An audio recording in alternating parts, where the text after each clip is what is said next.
Hello दोस्तों, कैसे हैं आप लोग। उम्मीद करते हैं आप लोग सभी लोग अच्छे होंगे। YouTube channel diploma technical study में आपका स्वागत है। आइए दोस्तों, आज हम पढ़ते हैं प्रकाश की प्रकृति एवं परावर्तन के बारे में। पहली बात करते हैं प्रकाश। प्रकाश होता क्या है।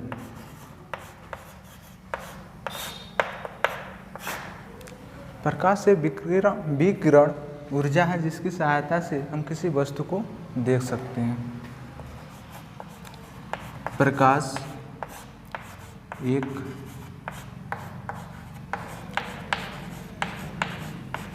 विकिरण ऊर्जा है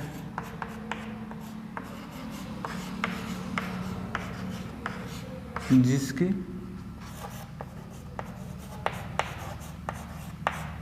सहायता से किसी वस्तु को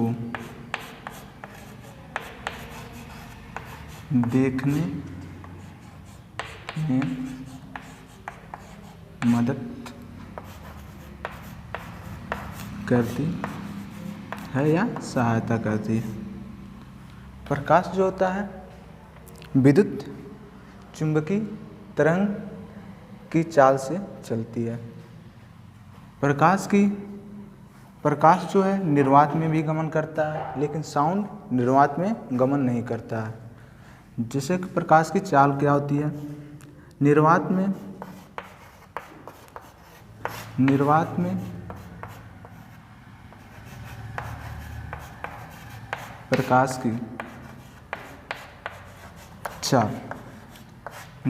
प्रकाश की चाल होती है 3×10⁸ मीटर प्रति सेकंड। अब बात करते हैं प्रकाश कांच में और जल में भी गमन करता है। अब बात करते हैं जल में प्रकाश की चाल। जल में प्रकाश की चाल होता है आपका 2.25×10⁸ मीटर प्रति सेकंड। ठीक। अब बात करते हैं दोस्त प्रकृति के बारे में। ये जो होती है प्रकाश जो होती है साउंड जो होती है निर्वात में गमन नहीं करती, लेकिन प्रकाश जो है निर्वात में गमन करती है। ठीक। अब बात करते हैं प्रकृति के बारे में।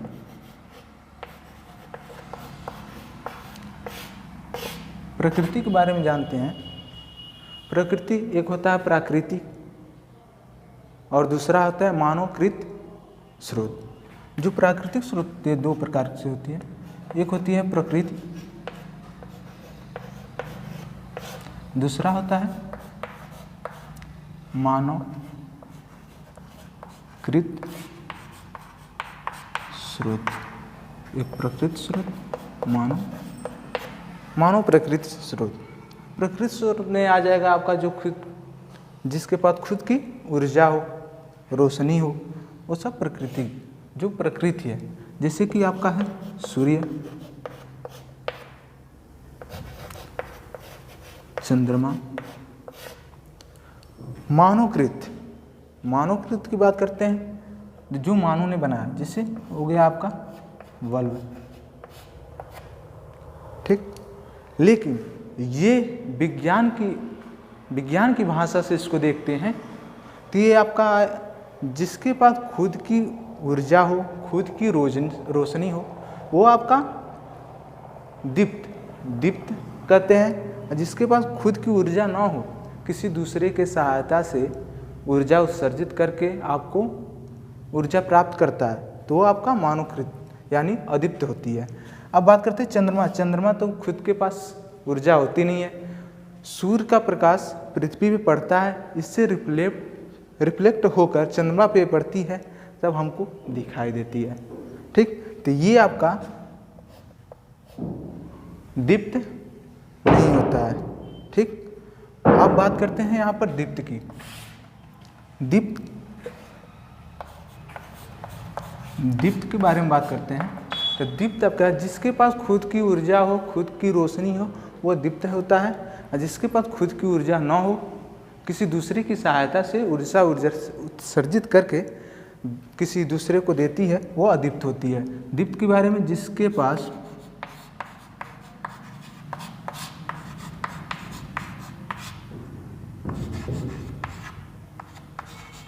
खुद की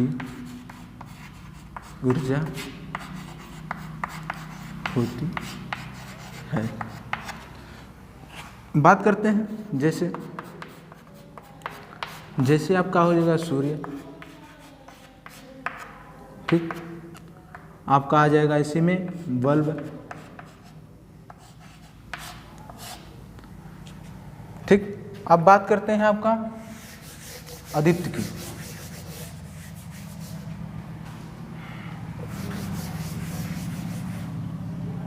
अदीप्त के बारे में बात करते हैं।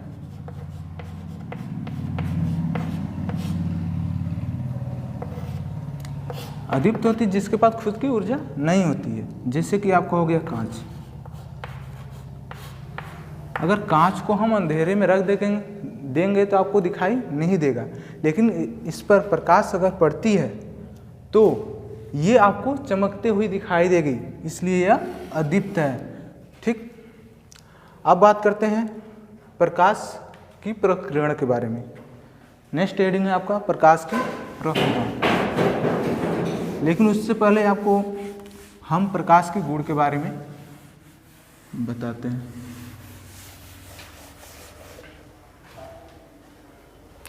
अगला टॉपिक है आपका प्रकाश की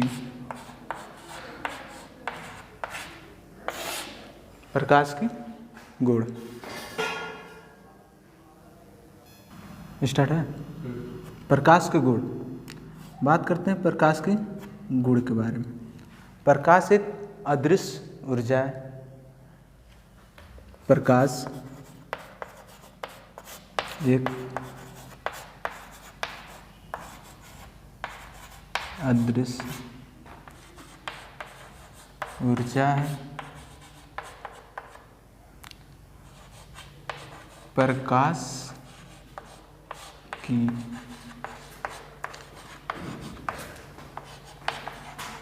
उपस्थिति में वस्तु दिखाई देती है। प्रकाश एक अदृश्य ऊर्जा है जिसे हम देख नहीं सकते हैं लेकिन महसूस कर सकते हैं। जिस तरह हवा है, हवा को तो हम थोड़ी नहीं देख सकते हैं, महसूस करते हैं ना। उसी तरह प्रकाश अगर हमारे त्वचा पे पड़ती है तो हमको हीट महसूस होती है, यानी हमारे ऊपर प्रकाश पड़ रही है, ठीक। दूसरी गुण की बात करते हैं। प्रकाश सरल रेखा गमन करती है, ठीक। प्रकाश एक सरल रेखा में गमन करती है। तीसरी है आपकी प्रकाश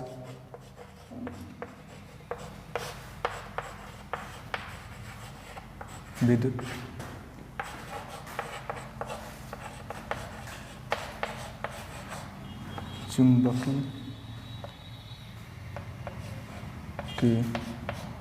चुंबकीय तरंग के रूप में चलता है।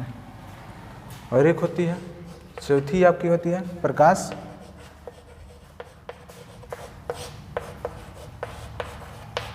निर्वात में गमन करता है। आपका पांचवा है प्रकाश एक माध्यम से दूसरे माध्यम में गमन करती है तो अपने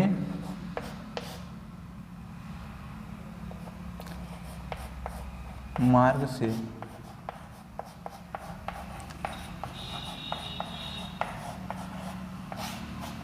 विचलित हो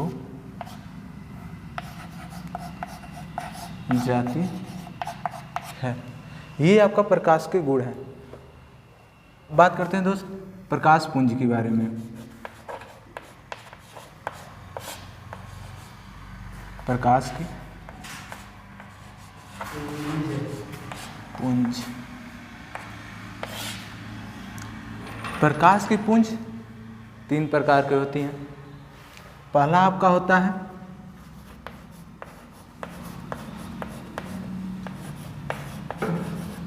अपसारिक पुंज।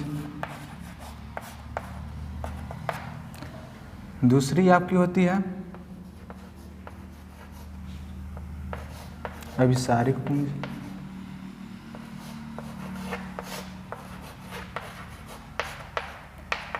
तीसरी होती है आपका समांतर पुंज। अभिसारिक पुंज होती क्या है? जब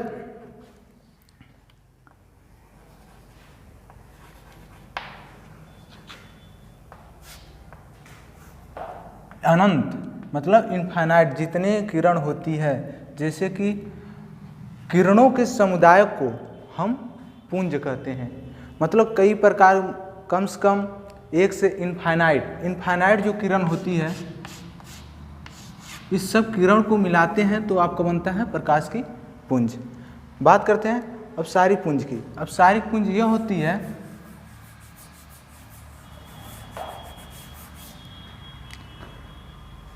एक बिंदु से एक जगह से किरण निकलती है, उसे हम अभिसारिक पुंज बोलते हैं, अपसारिक पुंजी कहते हैं। अभिसारिक पुंज क्या होती है? मतलब अनेक किरण एक बिंदु पर आकर मिलती है, उसे हम अभिसारिक पुंजी कहते हैं। अब बात करते हैं समांतर, मतलब इनफाइनाइट अनंत किरण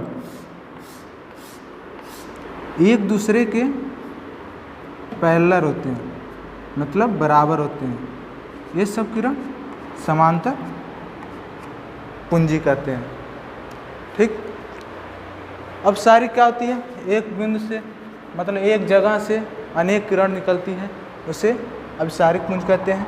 अभिसारिक मतलब बहुत सारी किरण एक आती हुई एक बिंदु पे मिलती है, उसे अभिसारिक पुंजी कहते हैं। और समांतर मतलब हर किरण के बीच की दूरी बराबर हो या समांतर हो, उसे हम समांतर पुंजी कहते हैं। अब बात करते हैं इसके बाद प्रकाश के परावर्तन के बारे में। का परावर्तन, पहले हम इसकी फिगर बनाते हैं। पहले हम लेंगे यम और यान, एक समतल मिरर लेंगे। ठीक। इस पर हम एक अभिलंब यानी परपेंडिकुलर ड्रा करते हैं। इसको हम मान लीजिए यान, इस बिंदु को आप ओ मान लीजिए।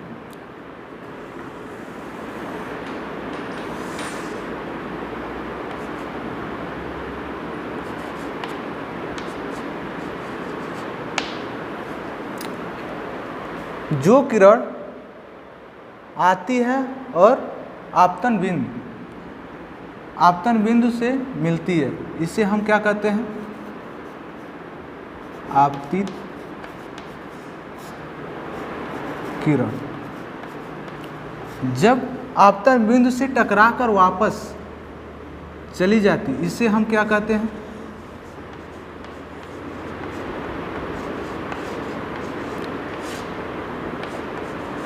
परावर्तित किरण।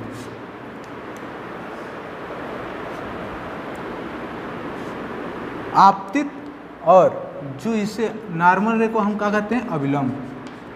अभिलंब। अब इसका अगर हम डिफिनीशन लिखते हैं तो लिखेंगे किसी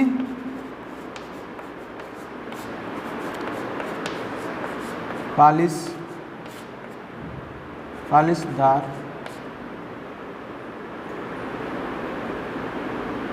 पर कोई किरण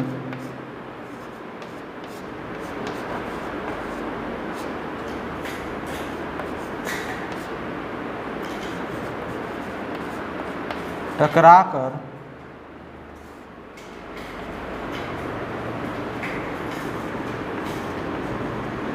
वापस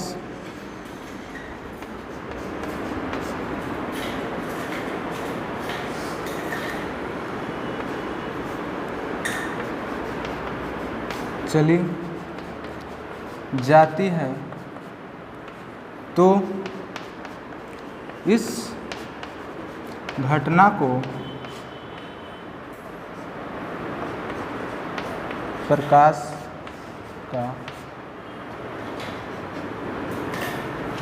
का परावर्तन कहते हैं।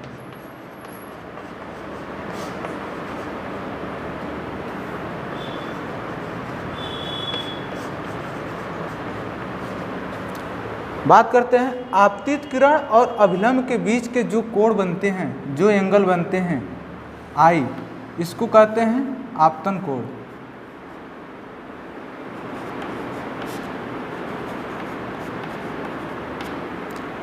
और अभिलंब और परावर्तित किरण के बीच के कोण को हम क्या कहते हैं, परावर्तन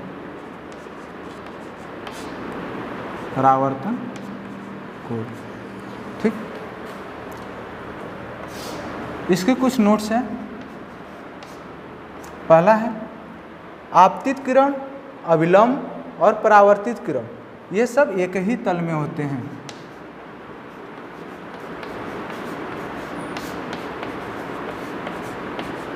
आपतित किरण, परावर्तित किरण,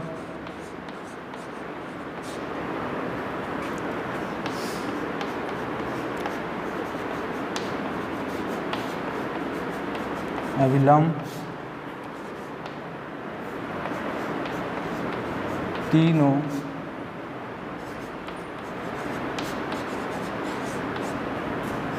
एक ही तल में होते हैं।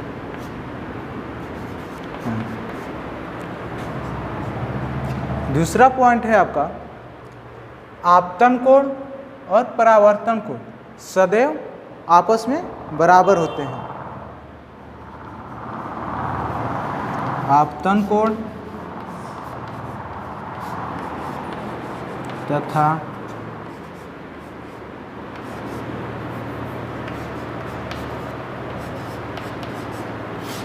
परावर्तन कोण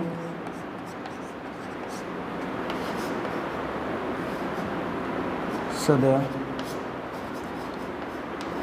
आपस में